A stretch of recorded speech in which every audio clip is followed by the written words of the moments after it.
Basic research का best source क्या है of idea generation? Basic research जिसे हम अभी छोटे लेवल पे लेके चल रहे हैं, क्या होगा? चलिए मैं आपको एक हिंट देता हूं।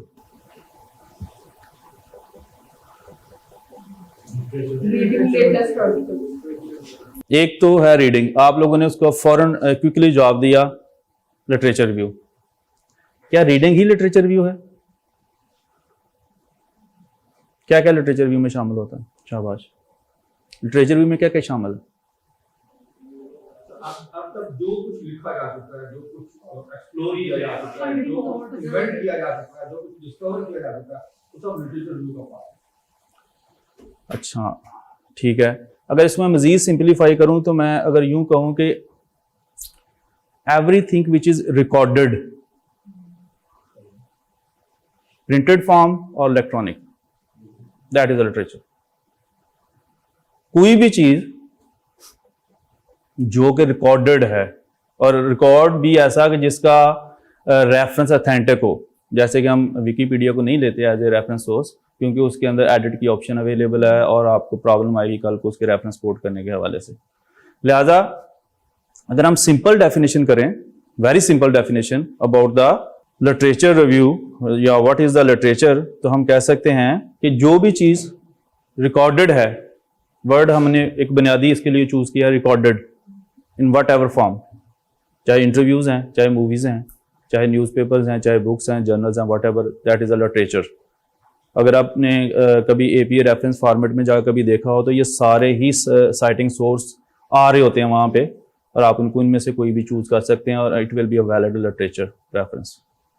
ठीक है, एक तो ये हो गया हिंट आइडिया के लिए। दूसरा हिंट क्या है, और क्या हो सकता है एक अच्छा आइडिया ढूंढने के लिए? हाँ, ऑब्जर्वेशंस हो सकती हैं और ऑफ कोर्स रीडिंग। तो हमारे पास जो दूसरी ऑप्शन है वो भी रीडिंग है। अब मैंने ये 2 दफा जानबूझ के लिखा है। क्यों लिखा है? कि सबसे ज्यादा शुरू में हम जान हमारी जाती है रीडिंग करने से। सबसे बड़ा शौक होता है हमें पीडीएफ डाउनलोड करने का, लिस्ट बनाने का। अच्छा इतने हो गए बस ठीक है, पढ़ेंगे, पढ़े नहीं जाते कभी भी, ऐसे ही होता ना। तो reading is the best source. ये मैं बेसिक रिसर्च की बात कर रहा हूं क्योंकि हमें अभी बेसिक रिसर्च पे है, क्योंकि अप्लाइड जो है वो इंडस्ट्रियल लिंकेजेस के साथ होती है, तो उसमें हम अभी नहीं जा रहे। बेसिक रिसर्च के हवाले से रीडिंग एंड रीडिंग, जितना पढ़ेंगे उतना ही माइंड खुलेगा, उतने नए आइडियाज आपके पास आएंगे, जिसमें से जो अच्छे आइडियाज नहीं होंगे वो निकलते जाएंगे, अच्छे आइडिया जो बेहतर आइडिया होंगे वो आते जाएंगे। ये आपको रिच कर देगी, माइंड फर्टाइल कर देगी रिगार्डिंग योर रिसर्च एरिया और द आइडिया डेवलपमेंट। तीसरी बात जो है अभी इन्होंने जो बात की थी वो है ऑब्जर्वेशन। अब मैं इनका आपको एक बुनियादी फर्क समझाता चलूं। ऑब्जर्वेशन और रीडिंग जो है ये दोनों एक दूसरे का अपोजिट हैं आइडिया के हवाले से। रीडिंग में क्या होता है कि रीडिंग में आप लिटरेचर में से जाके वहां से कोई फ्यूचर सर्च डायरेक्शन मिल गई या कोई आपने आइडिया क्लिक किया तो वो आपने आइडिया उठाया और फिर आप इंडस्ट्री के साथ उसको कंपेयर करके देखते हैं कि ये आइडिया लिटरेचर कहता है और इस लिटरेचर के आइडिया के हवाले से इंडस्ट्री क्या कहती है। ये डाटा कलेक्शन आप करते हैं, इंडस्ट्री से लेते हैं ना, तो फिर आप रिजल्ट कंपेयर करके देखते हैं कि ये आइडिया एप्लीकेबल है कि नहीं है। On the other hand observation क्या है कि आप पहले अपनी सोसाइटी को ऑब्जर्व करते हैं, वहां से आइडिया आता है, then you find the reference from the literature. ये रिवर्स प्रोसेस है। ज्यादा इनोवेटिव आइडियाज इसी से आते हैं, मोस्ट रेलिवेंट आइडियाज, लेकिन इसके लिए आपकी स्किल जो है बड़ी स्ट्रांग चाहिए।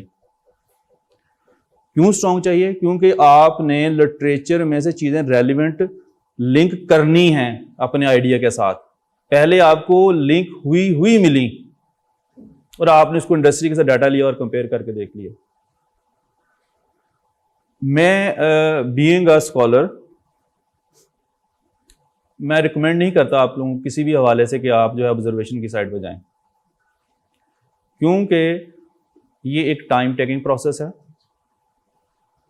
पीएचडी में टाइम हमारा लिमिटेड होता है, उसमें हमने अपनी रिक्वायरमेंट्स जो है वो अचीव करनी होती हैं, सारे काम मुकम्मल करने होते हैं। लिहाजा आप ये ऑब्जर्वेशन वाला काम जो है ये रखें सिर्फ जब आप अपनी स्टडी को डिस्कशन में या उस एंगल पे लेके जाएं, जब आप लिंक करने लगें अपनी सोसाइटी के साथ, तब इसको देखें। Otherwise get the idea from the literature, from the reading. ये आपको बहुत सारी आसानियां पैदा करेगा मेथोडोलॉजी में, मेजरमेंट ऑफ वेरिएबल्स के हवाले से, एप्लीकेशंस के हवाले से, लिटरेचर रेलिवेंट ढूंढने के हवाले से, क्योंकि एक पीएचडी का थीसिस जो है एक खासा बड़ा मटेरियल रिक्वायर्ड होता है उसके लिए, जो कि आपके ऑब्जर्वेशन के थ्रू काफ़ी मुश्किल है मिलना। और रिसर्च में सबसे बड़ी परेशानी तभी होती है जब काम रुक जाता है। चलता रहे तो बंदा मोटिवेटेड होता है, सेंस ऑफ अचीवमेंट रहे इंसान के अंदर, तो इंसान जो है वो काम करता रहता है, otherwise you have a problem. ठीक है, ये तीन चीजें जो हैं ये आइडिया के हवाले से बहुत ज़रूरी हैं, जहाँ से आपको आइडियाज़ मिलेंगे।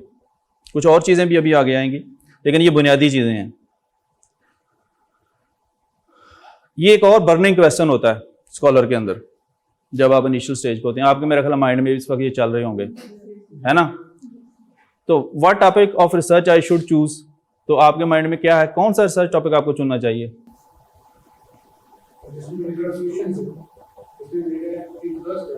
इंटरेस्ट है।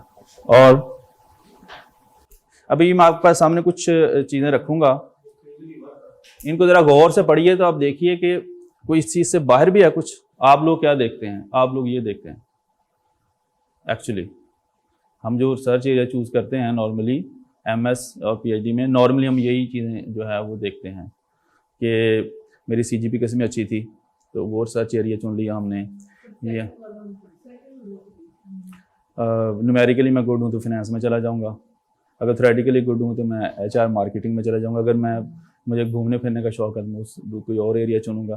तो ये नॉर्मली ये चीज़ें जो हैं, या कोई टीचर ने कहा आपको, या आपको कुछ पसंद है, तो जो आपने शुरू में पहली बात की कि I like this, you like this,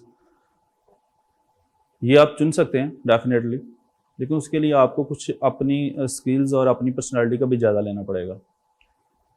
पसंद आ जानी चीज़ कोई और उसके साथ लेके चलना, दोनों एक डिफरेंट टास्क हैं, और दोनों को लहदा से आप देखेंगे तो आपको शायद फ़र्क नज़र आए, इकट्ठे देखेंगे तो आपको इकट्ठे एक जैसे लगेंगे।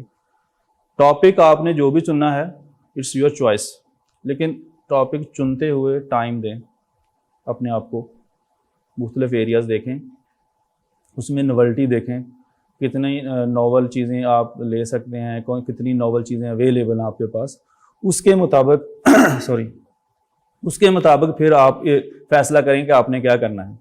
ये सारे काम कर लें आप, जितने मैंने लिखे हैं, ये जस्ट एक सिंपल लिस्ट बनाई मैंने, ये सारे काम करें आप, लेकिन इवेंचुअली फिर आप उस स्टेज पे आ जाएं कि आपका इंटरेस्ट कहाँ पे डेवलप हो रहा है। आप टीचर से भी डिस्कस कर लें, अपनी सीजीपी को भी देखें, आप अपने और भी पर्सपेक्टिव को सबको देखें, जितने मर्जी देखें, बट फाइनली आप देखें कि मैं जो काम करने जा रहा हूँ इसमें मैं कितना पोटेंशियल शेयर करूँगा और मेरे पास इसके रेलिवेंट कितनी हिडन सलाहियतें मौजूद हैं। बहुत से लोगों में हमारे कैरियर में ऐसे होता है कि हम शुरू में फाइनेंस पढ़ते हैं, बल्कि मैट्रिक में फाइनेंस पढ़ते हैं, फिर हम आगे आर्ट्स रखते हैं, फिर हम कॉमर्स पढ़ते हैं, फिर हम आगे पीएचडी करते हैं, मास्टर एमएस करते हैं फाइनेंस में और पीएचडी मैनेजमेंट में, होता है ना ऐसे। तो ये चीज़ जो है ये हो तो जाती है, लेकिन इतनी फ्रूटफुल नहीं रहती जितनी कि आपकी एक स्पेसिफिक डायरेक्शन जो है आपको सपोर्ट दे रही होती है।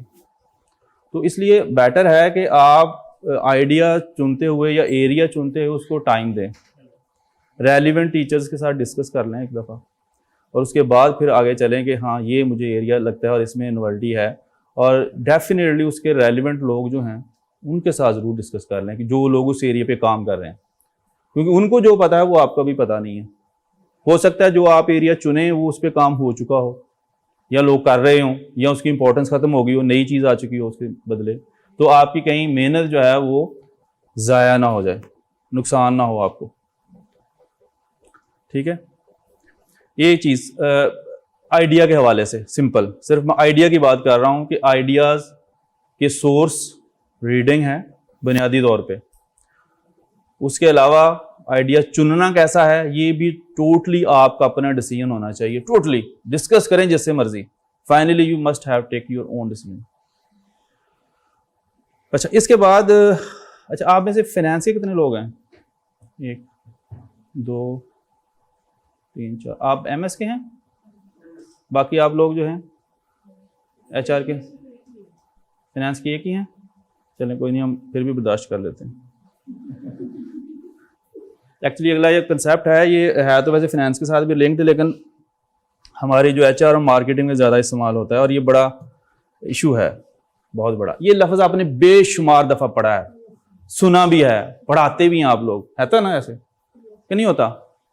आज हम इसका ज़रा ना पोस्टमार्टम करते हैं कि ये क्या बला है। ये वर्ड वैसे क्या बोलते हैं इसके? थ्योरी बोलते हैं कि थेरी बोलते हैं? क्या बोलते हैं? इसका मतलब हम इसमें आज़ाद हैं, जो मर्जी बोलें।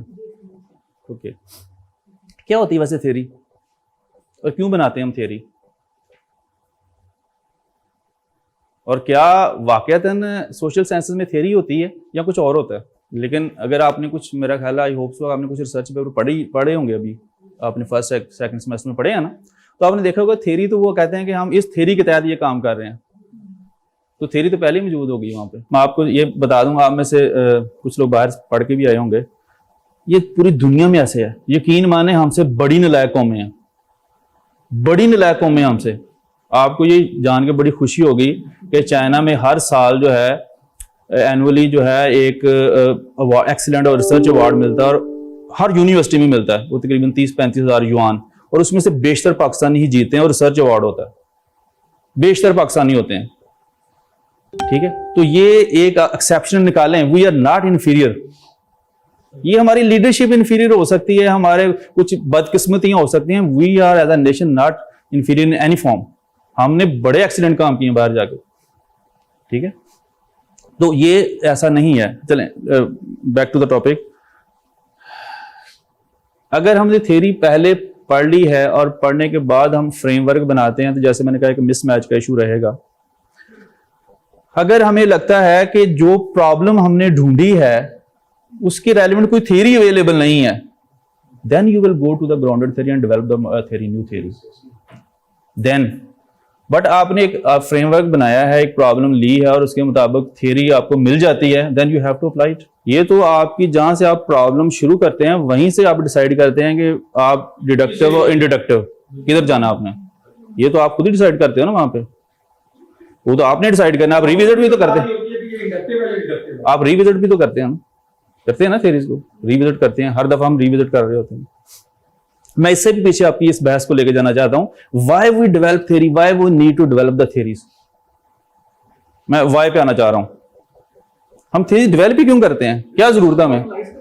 वो आप उसकी एनाटॉमी में बात ठीक कर रहे हैं, मैं आपको एक्चुअली कुरान पाक से भी पहले लेके जाना चाहता हूं। इस कायनात का जरा मुशाहदा करके देखें, पूरी कायनात का हर एंगल में, अपनी ज़ात को, सोसाइटी को, किसी भी चीज़ को देखें, ये सारी की सारी मूव करती है काज एंड इफेक्ट पे। पूरी कायनात ये काज एंड इफेक्ट पे मूव कर रही होती है। हर काम होने के पीछे कोई ना कोई सबब है, काज है और इफेक्ट है। इसी की बुनियाद के ऊपर ये, यानी कि लॉ ऑफ नेचर है जिसके ऊपर ये चलती है चीज़। ऐसे होता है ना, और कोई ऐसा सिस्टम नहीं अल्लाह ताला ने दिया हुआ। जो लिविंग थिंग्स हैं उनके अंदर इंटरनल पावर होती है चेंज होने की, जो नॉन लिविंग है उनको एक्सटर्नल पावर जो है वो चेंज कर देती है। ऐसे ही होता है। अब अगर मटीरियलिस्टिक चीज़ों के ऊपर बात करनी शुरू करें, जो मटीरियल्स हैं, मटीरियल जो सब्जेक्ट मैटर है वो किस एरिया का है? वो है नेचुरल साइंसेस का मटीरियल, बायोलॉजी, केमिस्ट्री, फिजिक्स, ऐसे ही है ना। जो मैनेजमेंट और सोशल साइंसेस हैं इनका सब्जेक्ट मैटर क्या है? किसके? बिहेवियर किसके? कौन है सोशल एनिमल?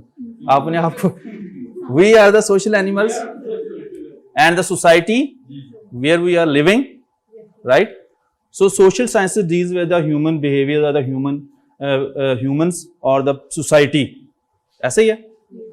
अब जरा थोड़ा सा गौर से समझने की कोशिश कीजिए कि जो मादा होता है, मटीरियल, जो नेचुरल साइंसेस डील करती हैं उसको, वो वो अंदर से खुद चेंज नहीं हो सकता, उसको कोई ना कोई एक्सटर्नल फोर्स चेंज करती है, otherwise it remains the same. ऐसे ही होता है।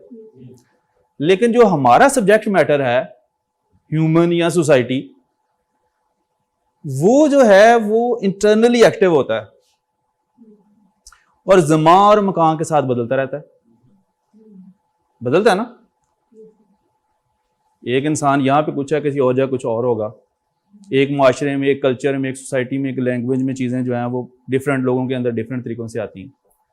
लिहाजा एक तो यहाँ पे ये बुनियादी फ़र्क समझें कि जो नेचुरल साइंसेज हैं उनका सब्जेक्ट मैटर है वो होता है कांस्टेंट।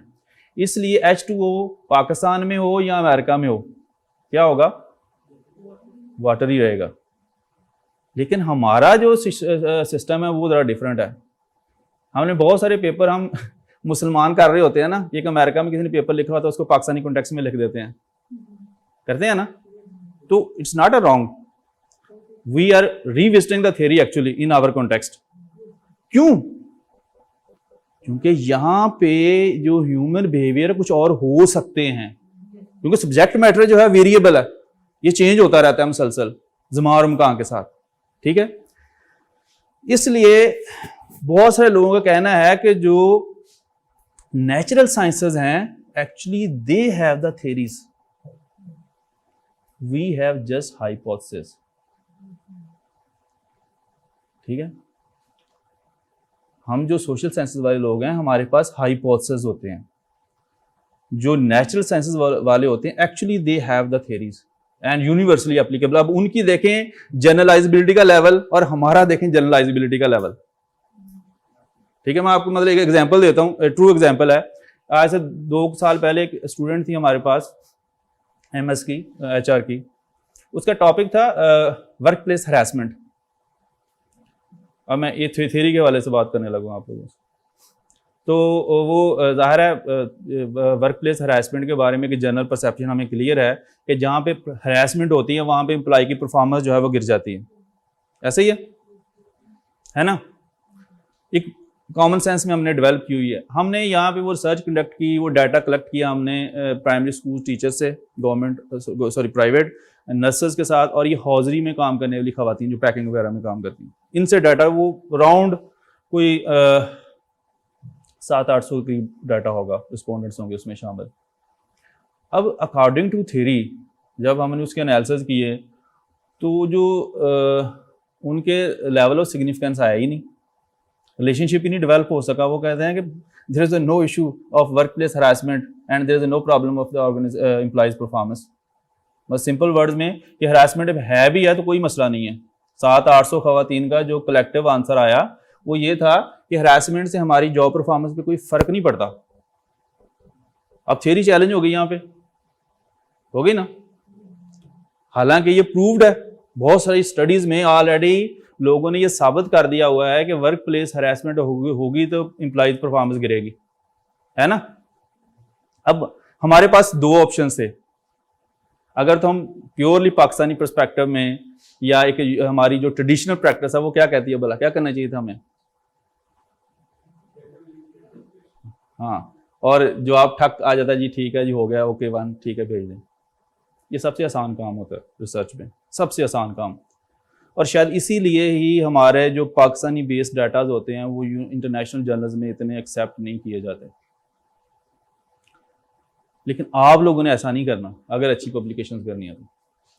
अब यहाँ पे अगर आ गया है, कॉन्ट्रडिक्शन आ गई है तो बहुत अच्छी बात है। आपको वक्ती तौर पे तो टेंशन में आप आएंगे कि यार ये कोई क्या जुल्म हो गया, मैंने थीसिस लिखा 6 महीने साल लगा के और रिजल्ट आए हैं, कॉन्ट्रडिक्शन हो गई सारी, अब सिग्निफिकेंस आए नहीं, रिजल्ट अच्छे ही नहीं आए मेरे। आप कैसे ये साबित कर सकते हैं कि सर रिजल्ट अच्छे आए हैं कि नहीं आए? इसका मतलब आप प्री प्लान करके बैठे हैं कि मैंने सिग्निफिकेंट लाना ही लाना था, मुझे पता था आना ही चाहिए। अगर आपको पता था आना ही चाहिए तो फिर why you need to conduct the research? Research तो एक अल्लाह तवक्कल काम होता है ना। अब न्यूटन को गारंटी तो नहीं थी कि ये लॉ ड्राफ्ट कर लेगा, सारी जिंदगी लगा रहा है, इन्वेंटेड इवेंचुअली।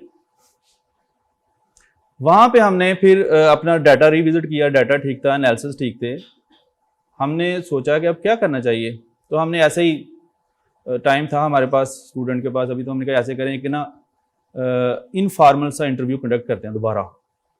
तो वो हमने 2-4 बच्चों को साथ एंगेज किया, तो वो उन्हीं लोगों के पास चले गए दोबारा और उनके साथ इनफॉर्मल इंटरव्यूज़ में आ गए, यानी कि ऐसे पूछने कि आपको पता है हरासमेंट क्या होती है, आपके ख्याल में ये होनी चाहिए, ये नहीं होना चाहिए। तो जब उन्होंने इस तरह से डिस्कशंस की, कोई 40, 50, 70 इंटरव्यूज़ किए ना, तो फिर हमारे सामने पिक्चर आई एक और, वो जो 800 या 700 थे ना रिस्पोंडेंट, उनमें से बेशतर को ये पता ही नहीं था कि हरासमेंट क्या होती है और लॉ ऑफ हरासमेंट क्या है, यही नहीं पता था। बस फॉर्म गया, ठीक है, ओके, ठीक है, ओके, टिक टिक टिक। अच्छा, कुछ लोगों का ये आंसर था कि देखें हमारी सोसाइटी में फीमेल बाय चॉइस बहुत कम जॉब करती हैं, बाय नीड जॉब कर रही होती हैं, और हमारा कल्चर जो है कतई इजाजत नहीं देता फीमेल्स को जॉब करने के लिए ओपनली, लिबरली। तो अगर हम एक ही दफा जाके, हमने एक दफा भी घर में कंप्लेन कर दी ना, बेशक घर में फाके ही हों, हमने एक दफा भी जाके ये बात कह दी कि ये मसला है वहां पे, तो दोबारा मुझे जॉब पे कोई नहीं जाने देगा। तो इसलिए मैंने ये यस कर दिया, कहीं आप कंप्लेन ही ना हो जाए और मुझे निकाल ही ना दें। ठीक है, तो ये चीजें जो हैं वो रीजंस हमारे सामने I why this relationship not become significant. तो ये डिस्कशन का पार्ट होता है और ये आपकी नोवेल्टी है एक्चुअली, ये आपकी कंट्रीब्यूशन है एक्चुअली। वो पीछे आपने जो डाटा इकट्ठा किया, लिटरेचर लिखा, इंट्रोडक्शन लिखा, मतलब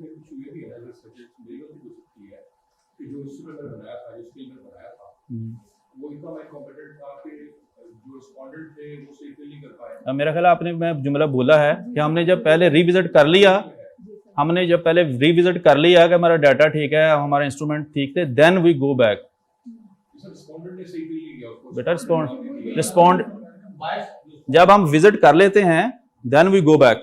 और वैसे भी जो इंस्ट्रूमेंट होता है उसकी पहले पायलट स्टडी कंडक्ट कर लेते हैं, हम उसको परख लेते हैं, उसका क्राउन वेज अल्फा वगैरह चेक कर लेते हैं कि हाँ ये ठीक है। और उसका ये जो इस लेवल के रिस्पॉन्डेंट होते हैं ना, इनको बड़ा फैसिलिटेट किया जाता है 3 तरीके से। एक तो उनको ट्रांसलेशन में चीज़ें लेके आते हैं, फिर उनको एडमिनिस्ट्रेटर सर्वे अप्रोच के थ्रू एक्सप्लेन भी किया जाता है वहाँ पे कि ये है, ठीक है। इसके बावजूद जो रीजंस हमारे कल्चर की वो इंप्लीमेंट होती हैं। अब अमेरिका के कल्चर को, अमेरिकन खवातीन को और पाकिस्तानी खवातीन को मैच तो करके देखें ना आपस में, वो कितनी लिबरल हैं बोलने के लिए और आप कितने कंजर्वेटिव हैं। तो ये समझ नहीं आ रही कल्चरल इंपैक्ट है सीरियस किस्म का, जिसकी वजह से हमारी खवातीन चीजों के बारे में बोलना ही नहीं चाहती। ये बेशुमार न्यूज़पेपर में आती हैं रोज खबरें, बेशुमार रिपोर्ट ही नहीं होते केस। तो ये थ्योरी यहाँ पे आके चैलेंज हो गई, ठीक है, कि वर्क प्लेस हरासमेंट जो है इंपैक्ट करता है एम्प्लॉय परफॉर्मेंस के ऊपर डेफिनेटली, लेकिन कुछ कल्चरल फैक्टर्स ऐसे होते हैं जो कि एम्प्लॉयज को मोटिवेट रखते हैं काम करने के लिए।